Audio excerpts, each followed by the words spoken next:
So the iPhone 7 has two dual cameras, a telephoto lens and a wide-angle lens. Now the wide-angle lens is what we use for daily photos, and the telephoto lens clicks in when trying to optical zoom. But another feature announced with the iPhone 7 was the bokeh effect, something where the subject is sharp and in focus, but the background is blurred out. Till now this feature was only available in some high-end DSLRs, but now Apple decided to bring this to the iPhone. Now in the camera application you'll see a portrait mode, which is basically depth of field effect. Now honestly speaking, it's a hit or a miss. Some shots taken were very good, where on the other shots I could tell the phone was struggling. If the environment is good, it will give you a pretty decent shot. But in some cases, it's not able to recognize what's the real subject and the background, so it ends up mixing both of them, in which case the picture looks pretty bad.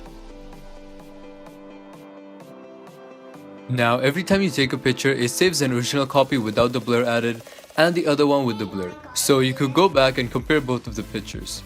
Now when using the portrait mode, our main lens switches to the 55mm telephoto lens, which means it'll need more light and you'll need to be farther away from your subject than shooting from a wide-angle lens.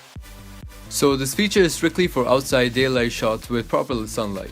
If you try to use the portrait mode indoors, it won't really work. It'll tell you it needs more light. I even tried to use my camera's flash to increase the light, but it didn't really help.